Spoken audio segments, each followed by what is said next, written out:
lose perception mana ka kodenyi sebedo kata mana kiwacho kanyo ni kinde mabede chenro mar da dhok ma kama dhi mbele samoro nitiere ni ose mana ng'eni jakom dhi bedo ng'a kata mana bede ni yiero bede osebedo ka dhi nyime mana wach ma wachore ma kata oganda e mbui osebedo kata mana kalie kiparo ni perception ma kama Zablon gi Wasaga en ang'o manyalo tieke to mabede samoro jopiny bedo godo e kinde ma kamagi nikech kibaji jomoko nitiere godo ni samoro en mana ketho sa useng'e ni jakom dhi bedo ng'a en mana formality mitimo. Erokamano. An kipacha ok ochuno ni ng'ama miyo kata ng'ama dichuo kata ng'at ma kanye obed IBC chairman kata obed IBC commissioner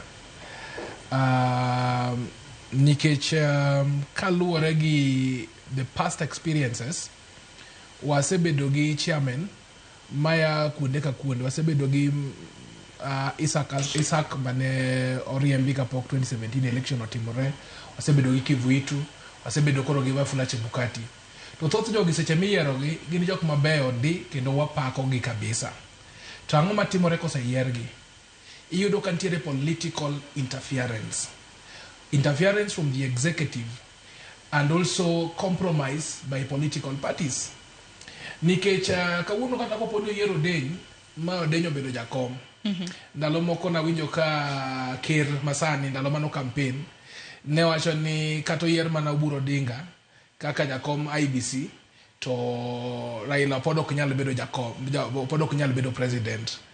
Of course na yie kode in so many ways, not because ni Raila onge jok magone kura gintie but nitiere gik moko mapoko tim ma kata kiyier mana IBC ma jakanisa ma Ole Sapit kata yier mana ng'at to gigi ok otim pod election ok nyal dhi mbele maber. Koro wadwa mondo wane kaka wanyalo bedo gi register mar voters auditing. Nitiere jok manie register no mamoko nosetho.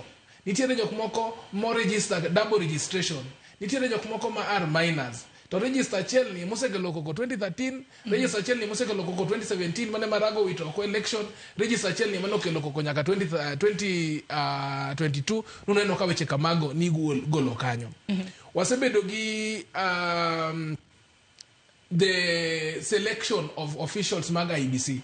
You know, most of it executive rieyo ga lwetgi. Gi influence ni ng'at moningo bed returning officer, ng'amoningo bed ka, ng'amoningo bed ka. Kwa hiyo ka chairman to ni Nairobi, lakini already there is a compromise.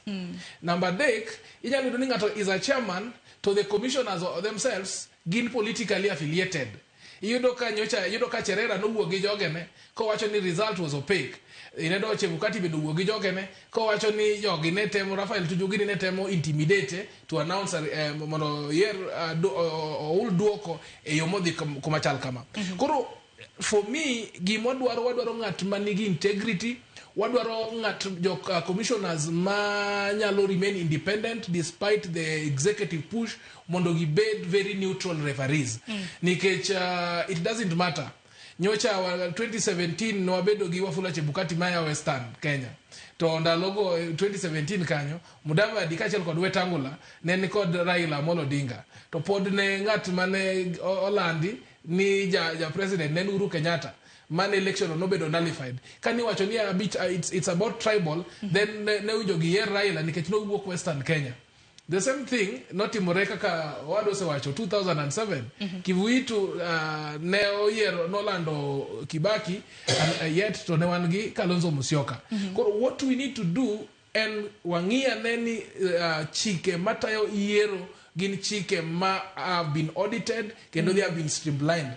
To molo being audited gi streamlined gin chike minyalo lugi. Number dek wangia ne recommendation nikech every time ma election itimo the auditor mokuongo matimo mar presidential election in the Supreme Court. To the Supreme Court omigi ndalo matin sana mar auditing that result kaso gichiwo duoko kata ka election was free and fair. Erokamana inya in bende Zablon